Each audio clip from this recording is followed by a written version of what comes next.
what if we all had started a conversation together with all the different groups represented? Because there's so many needs that each of you might be able to help the others.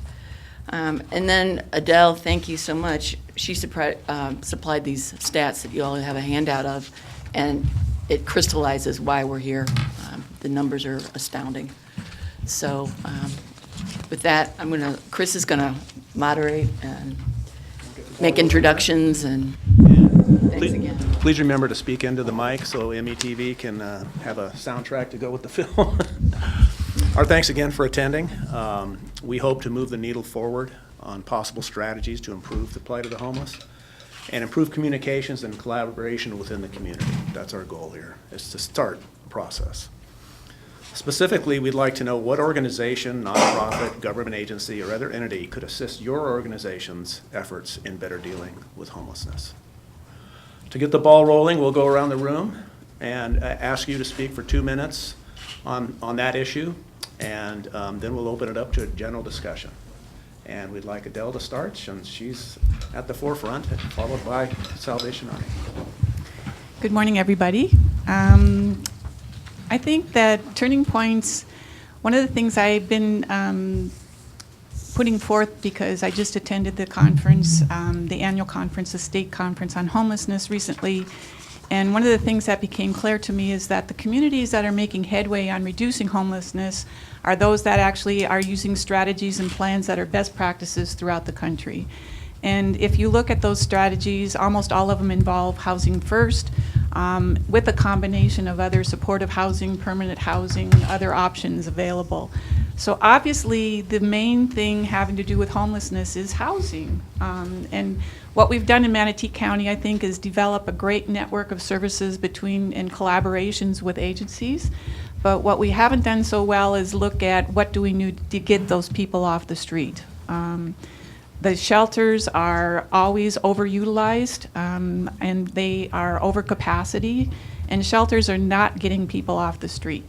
So I think that one of the things that I would like to see is more collaboration with people who can actually develop some housing strategies. Like I said, I think we've done a great job as service providers coming up with the services, the wraparound services, and the capacity to be able to provide those services once people get into housing. But what we need is a place for these people to be. And I guess the number one, and I'll talk later about what some of those strategies might be. Okay, Major? And I echo what Adele has said about the need for housing. Housing is a very critical issue for obviously those who are without.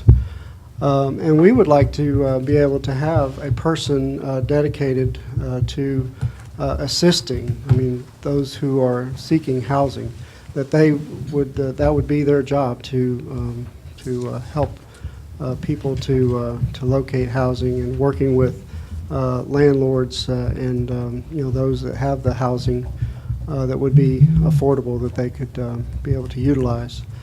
Also, we meet quite a number of people who have just given up. You see people walking around that have just given up. And a few weeks ago, we hosted something at our place, just a lunch and meeting people in the community. And too many times when I'd ask, so what did you do today? Well, I went and got lunch, and now I'm waiting for dinner. And so somehow we need to be able to give hope to those folks, and I think some of them are what we might call unemployable. And so, looking at how we can give them another chance with employment. When we leave here, we're going to the meeting that, economic development, to see, what's going on in that arena, and what the plans are, where we are now.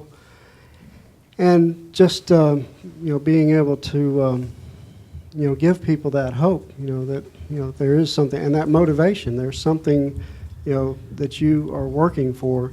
And, how do we, create that environment where, people do want to work and people do want to improve their situation, instead of going from point A to point B every day. That's not changing their situation. So that's some of the help that we're looking for and seeking in partnerships, and and of course it goes way beyond our community. It goes up to the federal government, in which the policies that we set, and does it make it easier for you not to work? Those type of questions. So, but we do shelter and feed, and that is meeting a need. But yes, we do also need to get people into homes. Julie, go ahead. Yes, please. I attended the same conference as Adele did just a few weeks ago, and one of the things that I see out of that conference that other communities are doing is there is a strategic plan with local government, and I think that is one area that would really help us in Manatee County, is if we had a strategic plan to work towards helping homeless with all the agencies that are involved and with city and county government. Would be a help. I think we just all have to work together and not say it's their job to do this or our job to do that, that we need to put a plan together to work together. So I think that would really help the situation and would really help people. And again, it's affordable housing. I met with a few people on the corner of our property just yesterday, a lady in a wheelchair, her husband and son, and I said, hey, what's going on? And we're just waiting for, this was like at 3 o'clock, we're just waiting for dinner. I said, oh, you're going to wait an hour and a half. Yes, we have nothing else to do. Well, where are you living? We're living in the woods. I said, you're living in the woods with her in a wheelchair? Yes, we are. And so they have monthly income, but again, they need a place to rent that's about $600 a month. That would work with the income that they receive. And so I was telling them, well, if we can find a place for you to rent, then we could help with some of, the first month's rent. And there are some grants that Salvation Army will be getting to help with housing. But again, it's that old adage of there's not enough affordable housing for people. So, and we have people who've lived at the Salvation Army for the last 10 years, mostly gentlemen, because they only receive $500 a month in income. And where can you rent for, very little and be able to be self-sufficient? So we want people to be self-sufficient and to move out on their own. That's the goal. But I'll go back to what I said in the beginning. I believe a strategic plan with everybody involved would be most helpful. Brian? Or you can use that other mic. Is it on? I don't- Yeah, it's on. Okay, I'm Brian Williams, Vice Mayor Palmetto. I have a different side of this, and that's from the food. I work at a food pantry for the United Methodist Church every Tuesday, and about 10 to 15% of the folks that we have come in are homeless, and that is a big issue. But at the same time, we have other people that come in and they'll fill their cars up. We'll carry stuff out to their cars to help them get it out there, and their cars are full of food. They've hit all the pantries and every place that's open that they can get food at. So we need to have a way to monitor this, because there's a lot of people that aren't getting food that I'd like to see come in and help them. But they don't want to come in. We serve 80 people a day now. We were up to double that number. We were doing almost 200 people every Tuesday. But we've cut it down because financially we can't afford it, because we buy the food from the church there. The church goes out and buys it. But it's important that we look at how we monitor these. And I think that if we had some other way of identifying the folks, the homeless and the folks that need it, I think that would be important, because when you have people going around all over to the different places, what are they going to do with all this food? You just can't imagine that all of it is good. There's other things they can sell this food for or trade it for. So you come up with a lot of things in your mind as to what is happening with this. So I'd like to see us maybe figure out a way to monitor who all is getting the food and how much they get. I don't want to stop people from getting food, but I think that it's something that we need to address. Another real big issue that we're having in Palmetto, we actually started a housing authority, I believe it was 3 years ago, that we approved a housing authority. But our housing authority cannot do anything because they don't have any money. They can't get any money. So where do they get their funds from? We'd love to be able to help with the housing, but we authorized them, we've appointed the board's met. Their problems are trying to find funding. They can't get funding out of Washington or out of the state any longer. So I'd like to see that addressed at some point in time too. Good morning, Scott Tyler, Chief of Police of the City of Palmetto. I'd agree with everything that's already been said. First of all, we know that we have a critical need for housing, and that's a basic need that everybody needs. It's very difficult to improve your plight or even consider changing the circumstances in your life when you're living in the woods, let's face it. So, you know, housing's important, but one thing I haven't really heard addressed yet that my officers and I frequently encounter when we make contact with homeless people in Palmetto is I think we need to find a way to provide better substance abuse and mental health assistance.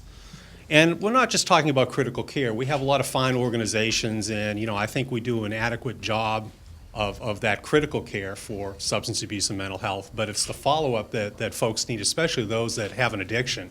That you know, I don't think there's a lot of options for homeless. I mean, let's face it, there's not a whole lot of options for treatment for working families in that area either. It's very expensive, and you know, real mental health and substance abuse counseling and treatment requires ongoing care.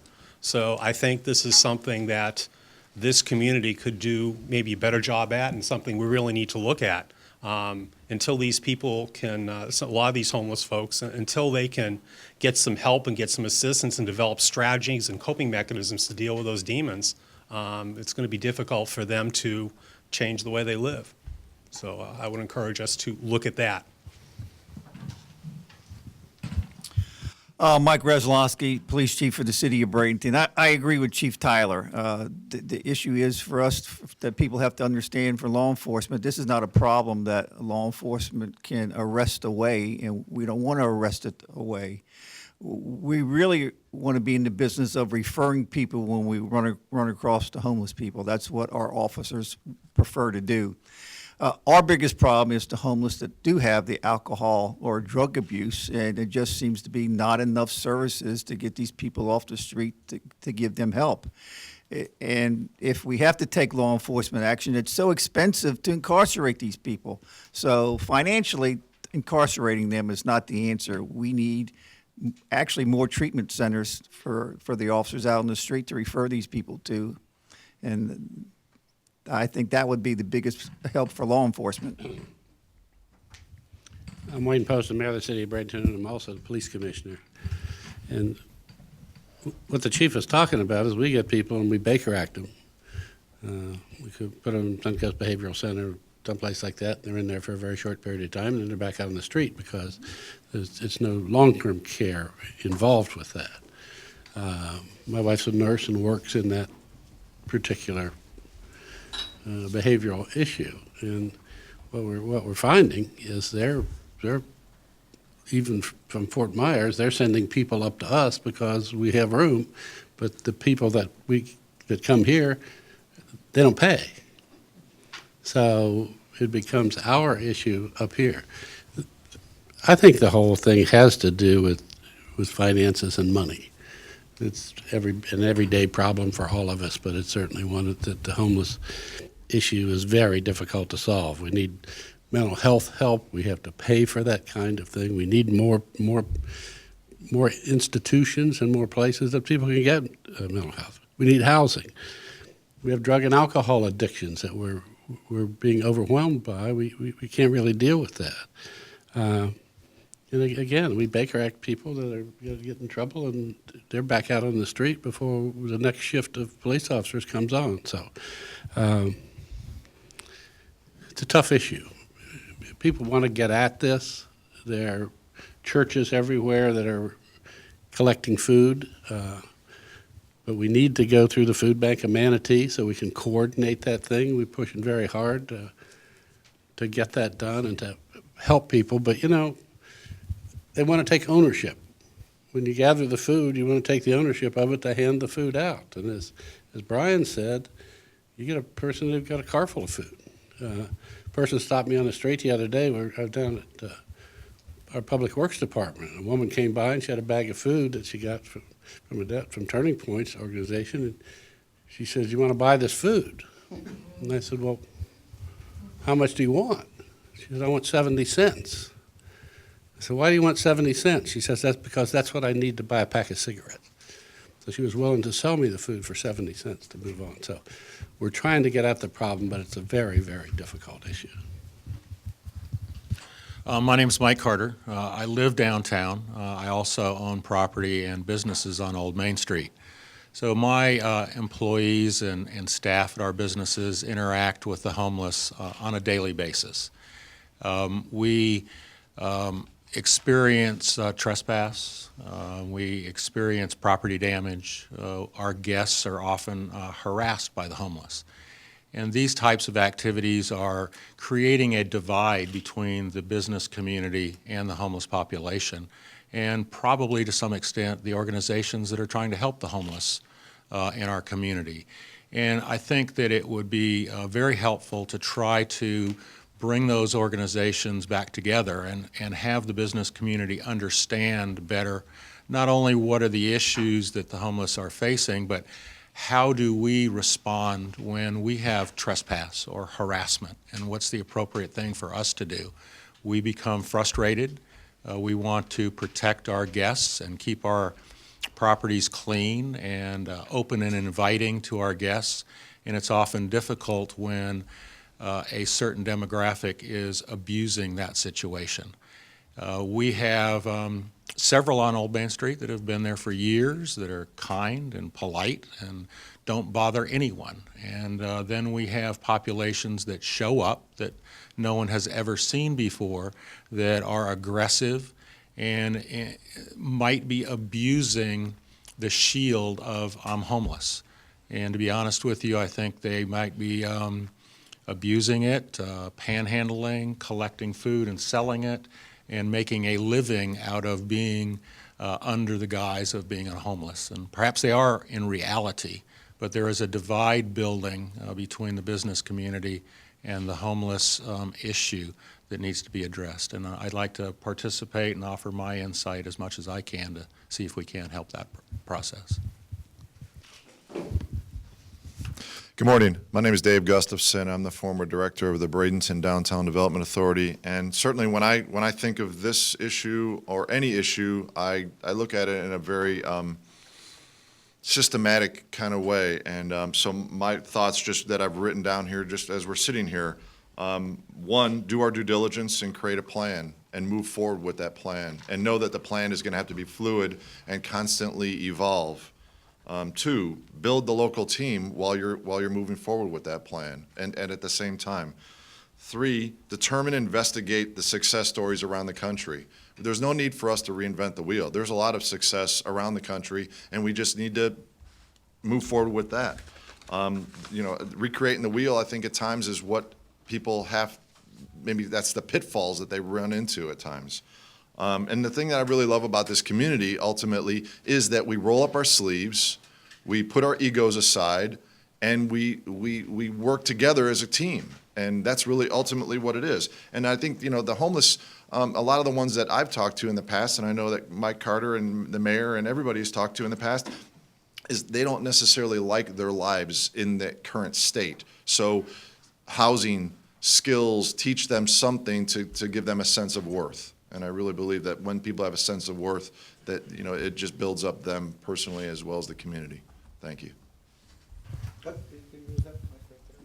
Oh, sorry. Here you go.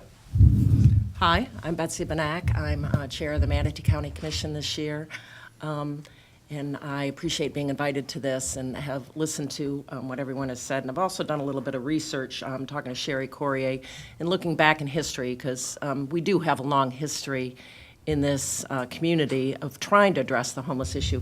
In fact, she gave me a copy of the plan that was done in 2006, Voices, a 10-year plan to end chronic homelessness in Manatee County, Florida. So I'm going to take a little exception with the idea that what we need is another plan. I think what we need is some implementation of the plans that we've had. We've got some great organizations that are working collaboratively together. The Suncoast Partnership is charged with bringing funds into this area on a federal level. We see what Sarasota has done. They've invested an incredible amount of money in bringing Robert Marbut here to look at the homelessness issue in Sarasota and have come up with some great ideas, but they just can't be implemented for various reasons. So how do we get past the planning stage into the implementation stage? We've also spent an incredible amount of money. If you look at since 2002, the funded amount from the U.S. Department of Housing and Urban Development in Manatee County, it's over $40 million. So yes, that money comes with strings. You have different programs, and you have to provide so much for housing rehab, and you have to provide so much for home ownership. Do we get to the problem that we have, which is the chronic homelessness, which I think is a lot of mental health issue, as we said, substance abuse, and very low income housing. This Housing First initiative, I think it's a good initiative, but I can't help but think, since I'm a land use planner, how do we accomplish that? We have somebody who's looking at doing transitioning housing from a hotel into very small apartments, and that's an excellent idea, and especially if you provide resources with it.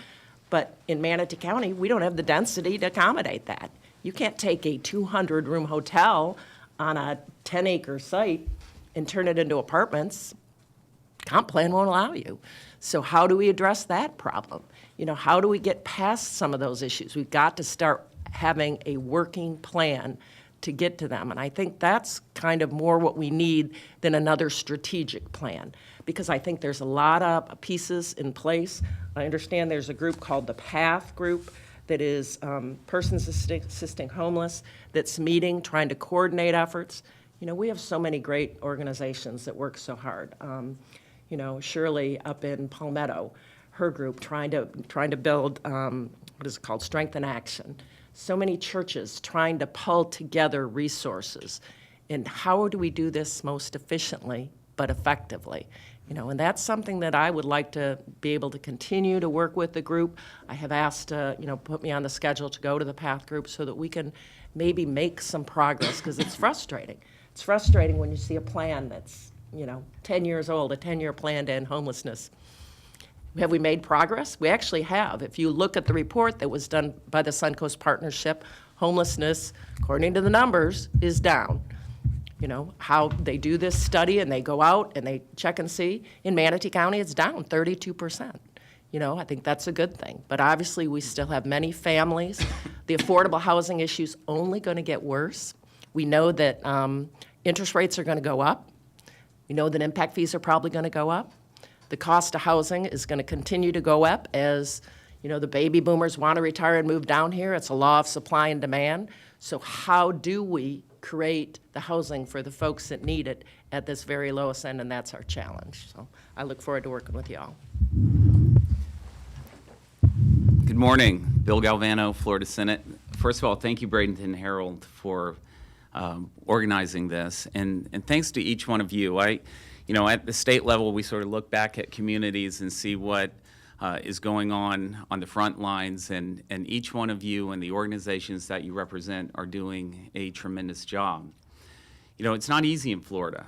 We all walked here today, well, probably most of us walked here today who are downtown, and what's the temperature? It's November. What better place to be if you are without shelter? And so our state, to begin with, has that challenge as being an attractor for people who are escaping the elements in other parts of the country. And unfortunately, I've spent a lot of time up in the northern part of Florida this year, and we see it all the time. And we watch as the cold fronts come in, the numbers go up, and here they are, and eventually filter down throughout the communities and make it down into the south. So it's an issue that we have to deal with statewide, but it does begin at the community level. And so first of all, I want to work with you in any way that I can to help you accomplish what you're doing and help you coordinate. And I don't disagree with anything that has been said here thus far. You are describing the microcosm of what we look at from a macro level in Tallahassee, and it does begin with affordable housing. we have to step up the funding. And I have the task of convincing my colleagues and the governor, frankly, that to put a little more priority into Sadowski, into the SHIP program, into the SAIL program. It then goes into mental health. We had a comprehensive mental health bill in the Senate that included not just funding, which is important, but other aspects, training for law enforcement, for example, alternatives in the judicial system, which I think are very important, mental health court, where you can go, where a judge or a magistrate can put people into a diversion, help them get back onto their feet. That's something we need to push this year. Again, it didn't get through last year, and frankly, it was one of the bills that was in the queue, teed up, and when the session ended early, and that's a challenge on my side of the equation, but I think it's something that's important and has to be addressed. Job opportunities, from a community, a county, a city, a statewide level, we cannot separate the plight of the homeless from economic development and economic opportunity. If we do have jobs and we're able to run our unemployment rate down, that's going to impact the homeless to the extent that we're dealing with people who maybe do not have the capacity to be employed. Coordination is important. Several of you mentioned that. I know from my own experience, I've visited the centers in Jacksonville, in Tallahassee. In fact, there was a story one time why I was funding a Tallahassee center, and because it's a passionate issue for me. But I see that many communities are doing like what we have done with the One Stop Center, but each one thinks that they've invented the wheel and haven't shared the information that they've had. And I've had conversations with several proponents of these facilities and funders and directors, and I said, we need a statewide homeless summit. We need to have this discussion that you all have so wisely brought forward at the statewide level. But I guess before we get into the discussion, just to summarize, a lot of it at the state level is funding and convincing the funders that it's a priority, that it is just as important economically for every taxpayer to make sure we don't have people on the street who end up in our ERs or in our judicial system or in our jails, costing us money, as it is to incentivize some sort of new entity or other business opportunity, each having their place, but it's a balance. But there are policy issues that we can address and policy issues that we could bring up based on what you all tell us is important. And so I'll make that commitment to you. If you have an idea that we need to work on any of the aspects of homelessness that were raised today, I'm all in. We'll vet it out, and if it works, we'll go there. But certainly, I appreciate what everyone here is doing, and I'm glad to participate. And it's a lot more interesting than drawing maps, frankly. So, and if any precinct in the state of Florida that you want to know about, and yeah. Well, how do we move forward? Is there a task force that needs to be formed with all the stakeholders?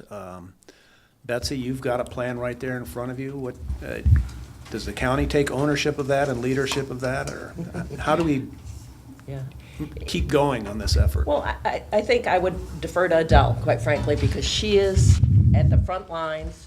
She's working with us.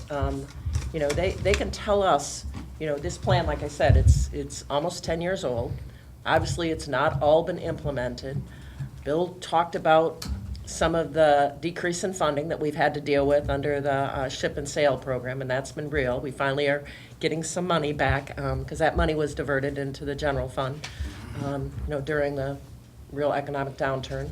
So, and we have some exciting ideas that need to be implemented, but I guess what I would like to see is an action plan, perhaps that we could put together, and I'd like to hear if this PATH group is something that could help put together an action plan. Adele, any comments? We are the PATH group. Okay.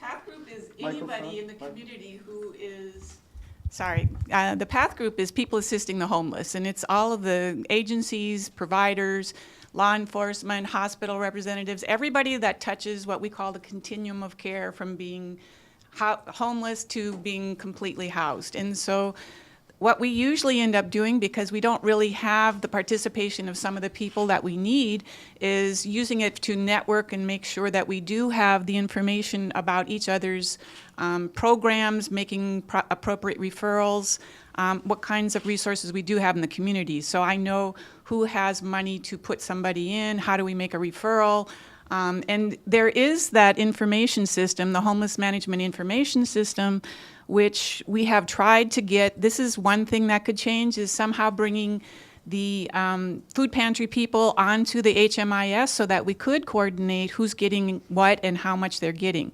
The problem with that is that even for me, I have only volunteers or one half-time paid person to enter all that data.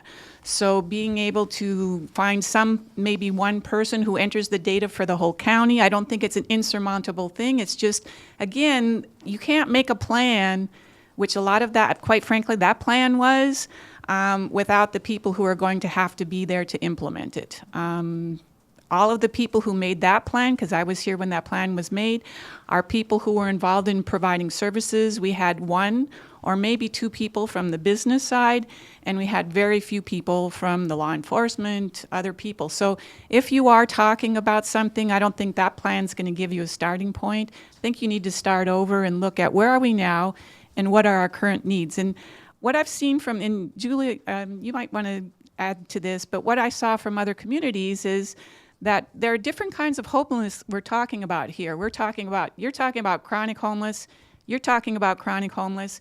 We're talking about also the 1/3 of the people in our community who are the ALICE people, the asset limited income challenge, and employed. So if you're talking about having to change a policy for housing, excuse me, but in my opinion, we have to plan for those people and where are they going to be housed. This is a matter of density. This is something that the county has to address. We can't continue to build huge mansions and single-family housing when we have all of these people who need housing. We have a population that is getting older. We're starting to see them come in now. The elderly aren't able to live in single-family housing anymore. They need some kind of housing being developed that they can live communally, or some innovations in how are we going to house all these people who live on $500 and $600 a month because they've lost all their income either during the recession or for whatever reason. And we're starting to see them come in now because they're running through their savings accounts and they don't have anything else. So there's a huge, it's a definition of population that's homeless that we need to think about, not just the chronic homeless. Because in my opinion, the chronic homeless are the easiest to take care of. And that's where most communities start. Because the chronic homeless you can identify quite easily. And like I've said before, we have a list of people that are trespassed at the one-stop center. I'm sure you have a list also, and that's where I would start. Those are the people who have usually mental health issues. They've lived here, like you say, on the street. We all know them. We can probably say them by name. And they either have schizophrenia or some kind of mental illness that makes them the danger to my staff or the volunteers that are working there. So we can't even have them come and get services anymore. They've done something that has made it impossible for them to get services. So now they can't even go to the service providers to get services. So these are people that need to be housed. Other communities, what they do is they identify those people and they come up with a strategy to put them into housing. And if the money comes, some of it from the budget from law enforcement and some from social services and some from the faith-based community, we can do that. If we target 15 people in our community, I would say that 15 would be more than what's on our list. And the high flyers for the hospital, whatever, the law enforcement, and those who go through and are rotating through the jail system, you put those people into housing and you will see your chronic homeless population be reduced drastically. And the cost is going to be a lot less than putting them into the jail, which is where we put them now. So how do you do that? You have to bite the bullet and take some money from the law enforcement budget and help us develop housing for those people. And these aren't just putting people into housing and say, good luck now. This is housing with supportive services that they may need for the rest of their lives. But what they found in other communities is when you get them into housing, whether they're addicted to drugs or alcohol or whatever their substance abuse problem is, they respond by starting to take their medications if they have access to them when they're supposed to, and they become completely different people. And people who then can be either working as volunteers or possibly even be employed.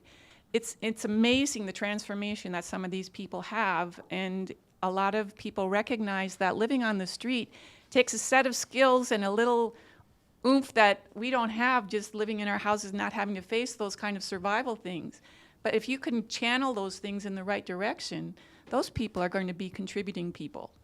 So to me, that's one of the places we can start, is looking at how can we get that chronic homeless population off the street, but at the same time, we need to address the issues with family homelessness. I mean, every day we're facing women walking in the door, it's mostly women walking in the door with 2 or 3 kids, and they are being evicted. And there's no place else to go. There is no affordable rental units right now.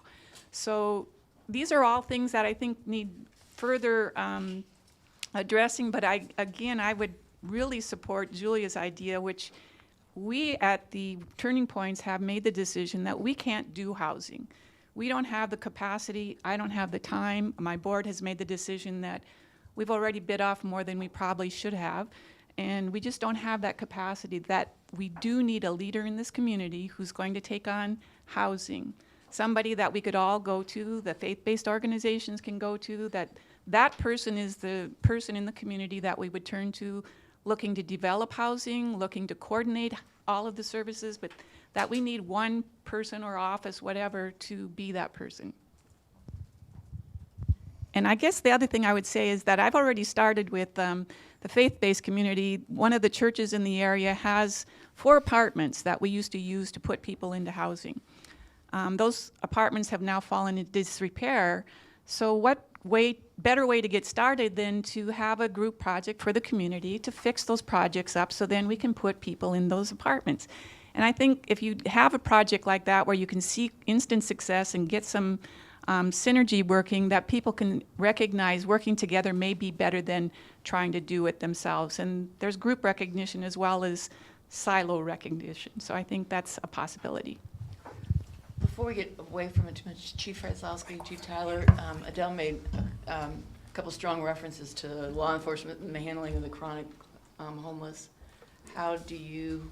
For everybody to know, I mean, law enforcement budgets, the sheriff's budget, I'm sure Chief Tyler, they're very frugal. We have enough money to pay the officers and enough money to operate. So taking money out of a law enforcement budget that needs more money is not realistic. We're gonna have to come up with funds from someplace else. I don't disagree. I agree with her, exactly what she's saying. We need to treat these people with mental conditions. Her problem becomes my bigger problem when she trespasses them from the one-stop center. Then they're downtown, they're our problem, and we have no place else to refer them to or send them to because of there's no facility to send them to. I don't know if you want to chime in, Chief. I would absolutely agree with Chief Radzlowski. I might also say, and this is a cold reality, along with the funding piece and the budgeting piece, which I don't think any of our law enforcement agencies can afford to take a budgeting hit, even for, such a worthwhile cause as Housing First. But the other thing is, law enforcement, our purpose, our organization, our training, and our purpose is public safety.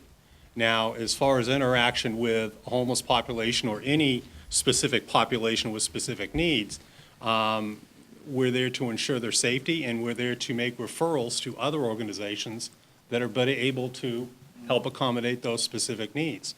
Law enforcement absolutely has to be at the table with this, and we want to be at the table with this. I would also say, and I've been to meetings regarding Housing First. I've read some pieces on Housing First, and it has been very successful in other parts of the country.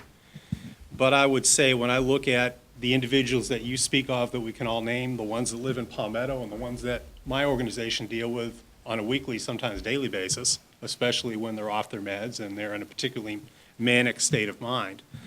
some of these individuals, you could say that maybe they're not chronically homeless.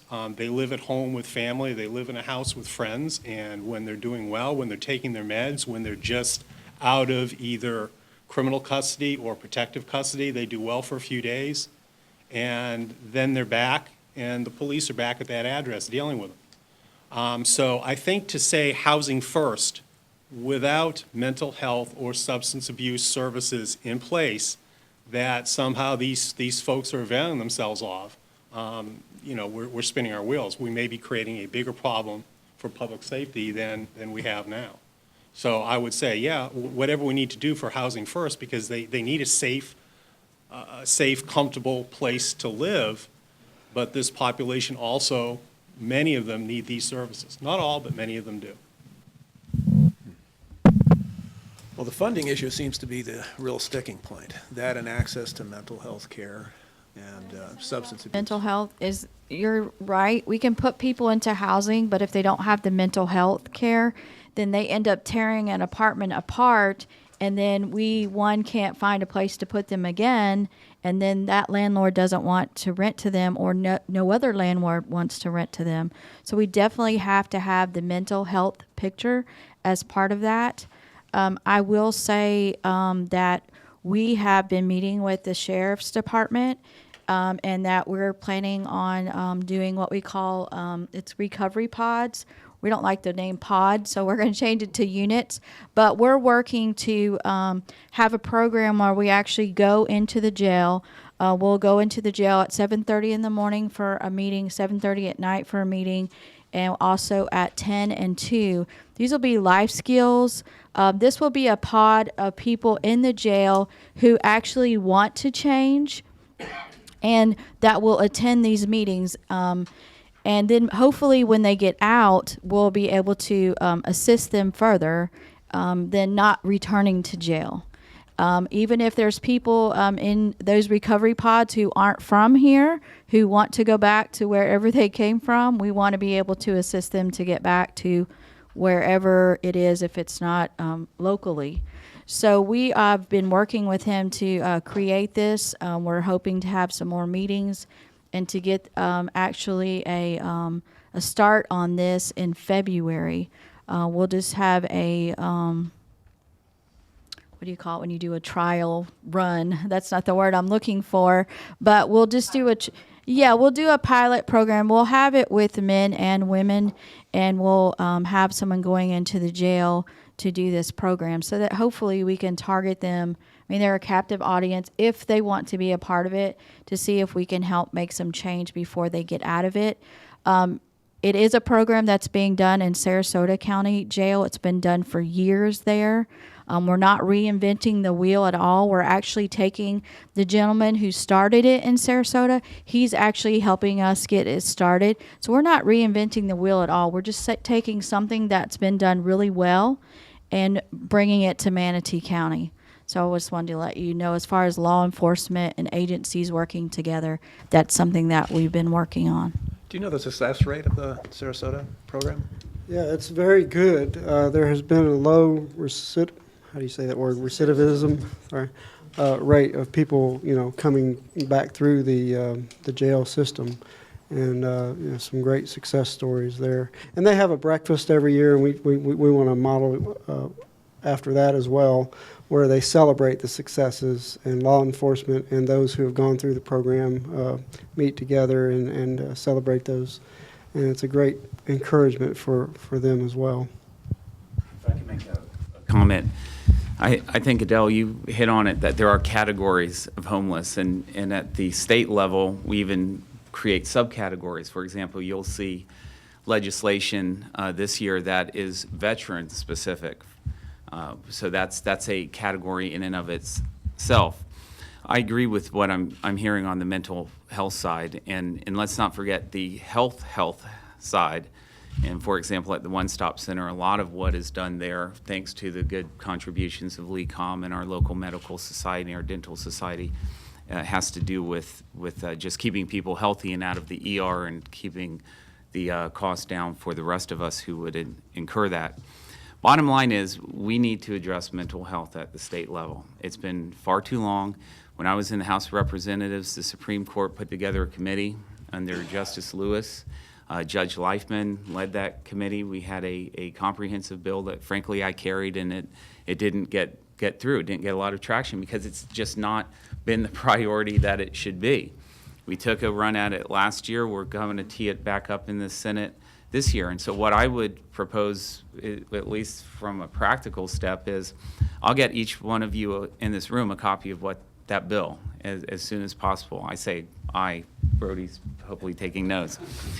And then give me some feedback. And so that we can at least be working together as part of the process at the state level. And then, to the extent that it helps those of us who are proponents of this type of legislation to be able to share what a return of investment is, I would like that type of feedback as well to share with my colleagues. There does seem to be some traction in the legislature and in the governor's office to increase mental health care funding.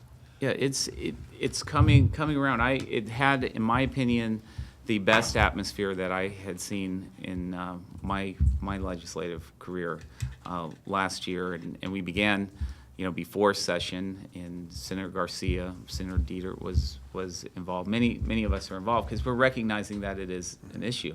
I remember as a young lawyer, one of my first cases in the federal court was to make the argument that mental illnesses should be covered under a certain policy. And I remember the pushback then, it was almost like we don't want to recognize it as an actual ailment. Now that's a while ago, but I think the same type of evolution of thought has occurred within the government as well. And so hopefully we're in a good place now.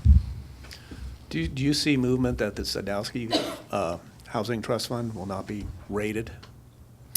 Will not be rated, or I think there are those of us who would like to see it funded and not dipped into. There are others who are not prioritizing it. So that's just a continuing battle that has been around ever since I've been there. I remember back in the days of when I first got elected, that was one of the first trust funds in the House that was dipped into. But we'll see. And as the economy gets better, it makes those decisions a little more easy. Mm-hmm. Even with the $1 billion that Scott wants to cut? Well, Scott wants to cut that. We haven't. The Senate has not signed off on that. Any other comments? Brian?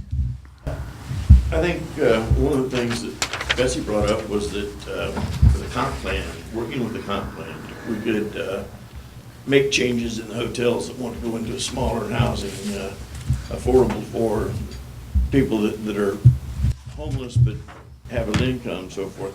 I think that it's got to be easier for us to change our comp plans and make adjustments. So that goes back up to Tallahassee too, that look and see what we're working on in our comp plans, and maybe fast track or make it easier for us to be able to do something like that. So, we need that help there. I think that we've got to look at how the older generation or the older people are fastly becoming to where they will be the next homeless generation. I mean, it's too easy for a person to become homeless nowadays without their abilities to attract any kind of job at all. I mean, we got to be able to let them know what jobs are available, how they can get to see where the jobs are. I don't know that we, on our level as politicians, if we're getting the lists out, when I say the list, we're getting the information out to the people to where they can go to do these things. Turning Point and Salvation Army, they're all doing great jobs. I think that if we turn to the business community, because we've got one business community member here tonight, and that's Mike. And if we saw more of what the business community is facing, if we heard more of what they're facing, that's where we're going to be able to know what's going on out there. I don't think that we get the true knowledge of what is happening with the homeless. You folks do. I know that when I see these people on Tuesdays, it's different perspective that I have, because they change. It changes constantly for them. So I think we just need to understand the folks a little bit more too. We've got to figure out how to get to these people. And Chris, if I could, in regards to comp plan issues, I mean, I think we have to be cognizant of, where Sarasota ran into problems, when you're talking about location and you're talking about folks, and let's face it, when you're talking about density, I mean, we get a room full of red shirts anytime we talk about a difference in a lot size by a few thousand square feet. We have to be sensitive to the community and the community issues, and you have to work together, and you have to be able to show how this is not going to negatively affect their neighbors. I mean, it is a local issue. I think the state has been great in terms of giving the locals more control of their comp plan, and that's a good thing, but it isn't easy. It isn't easy when you start talking about density changes, and I don't want to mislead anyone. I mean, it is something that is going to be a big issue when we start talking about it. We're talking about how do we restore our urban core, how do we house millennials, how do we have higher density housing without negatively affecting the folks that are there, and that's going to be a big issue, and we're going to need community support for that. There's a story in today's paper on the Planning Commission okaying a Palmetto housing deal for affordable housing and workforce housing. And there was a comment by a resident who kind of spotlighted the political difficulties in this. He said, "We don't need undesirable elements. It doesn't sound like they're trying to attract good neighbors." Is that a problem that you encounter? Yes, absolutely. Mm-hmm. How does the community overcome that? Well, I think that when we're talking about some of this transitional housing, making sure that there's resources, people on the property, not having people left to their own, there's a reason why they need these resources, and making sure, I mean, they're people, but they need to have somebody there that's helping them move forward. And I think Major Durham, referenced that about how they can work together with these folks to make sure, and Adela said, make sure that they're moving on. We want people to move forward.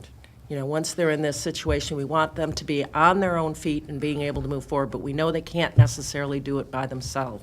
So I think that would give a level of comfort if folks knew that there are other people there helping them, making sure that all the rules are followed, that we're not creating noise impacts, lighting impacts, all the things that people see that might disrupt their neighborhood. But it's a very hands-on, and not cheap process.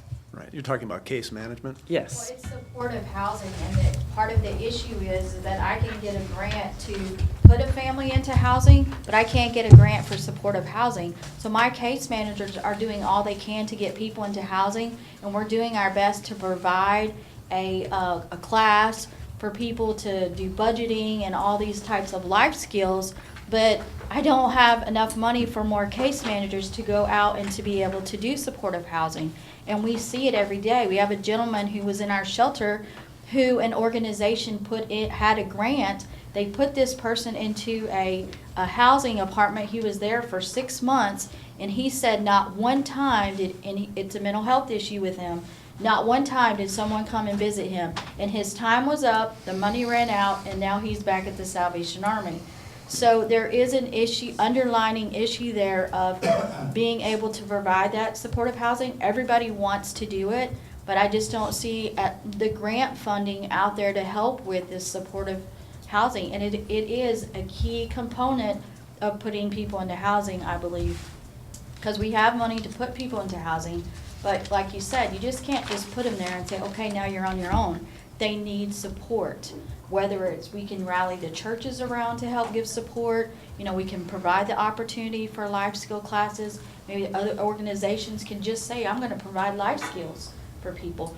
But, a few organizations are doing a whole lot, and Adele referenced it before. They bit off more than they can chew, and I'll say the Salvation Army, we're still biting, and the chewing is getting tough. So, we need some more help in that particular area. Yeah, and to piggyback on what you just said, when we built our facility 15 years ago, we thought it was going to be big enough. And even after we built it, it's not so much. So the biting and the chewing is tough. Any other comments? I guess I would just like to say, I think one thing that really helps is during this Season of Sharing campaign, being able to put a face to homelessness that isn't just the chronic homeless. And those stories, I get people telling me all the time, wow, I didn't know that this could happen to somebody, or how quickly they can fall into homelessness. So I think those are critical to getting people to understand that homelessness is not just those chronic people that you see panhandling on the street, but that there's this other group of people. And I guess I take exception to the fact that jobs are the answer, because 1/3 of our population in Manatee County is working, and they're having trouble paying their rent. So it's not just a jobs issue, it's something about being able to have affordable to those people housing also. But I really, At least $19 an hour to support yourself. That's not including a family in this particular area of Florida. So how many people are we supporting? How many people out there that are on the verge of losing their apartment or whatever that are making $19 an hour? If it's a mother with 2 kids, she's got to work 2 jobs to make that. And that's just not out there for, and we always tell people who come through our family shelter, who come through the program, we always tell them once they move out and they're self-sufficient, if something happens to you, come and see us to help pay your bill before you get evicted, because it's cheaper for us to help you stay into housing than to bring you back into shelter again. So when your child is sick and you miss 2 weeks of work and you can't pay your rent, come back and see us, or come to Turning Points or somewhere, so that we can keep you in that housing instead of back out in the street and in that whole process again, because that whole process of getting back into housing is so expensive. Mayor Poston, you were gonna? Back in the day when we put together that 10-year plan, it was Mary Ruiz, myself, and Pat Glass. We were a much smaller place then. It was a lot easier to deal with this than what we have today. That plan really doesn't contemplate what's happened. There are lots of issues all around this, and the tough part, Adele, I gotta bless you for staying and doing the tough work that you've done for this period of time. It'll worn most people out by now. But it's very, very difficult to do and frustrating in many, many ways. But we have to have a plan. It's got to be fluid, and it has to have active parts of it that change. And we're not going to solve this whole issue. We got to bite off pieces of it and solve this piece and solve that piece. All of a sudden, you've made some progress. But difficult issue, we see how tough it is in talking about it here. We don't want to go through what Sarasota went when a very, very nice restaurant down there was absolutely run completely out of business by homeless issues that people in my job couldn't resolve. We have to be able to do that. Betsy and I have, and Bill, we have that responsibility, and it's believe me, we understand that. We know how tough it is, but we're working every day on that. We try to get at it as ways as we can, but we have to have these kinds of volunteers and help to really make it work. Excellent discussion. Excellent. Any other comments? Well, we know we're gonna go to a piece of legislation to look at. Yes. So, and I mean, a start too, there's a great group email, this group here, so to keep the ideas going and needs going and some conversation. I know that the meeting, I never remember the group, Which one?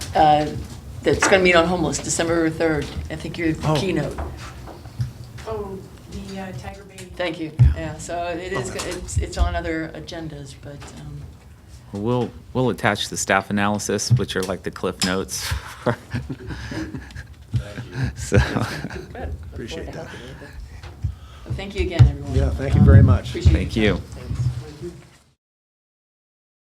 time. Thanks.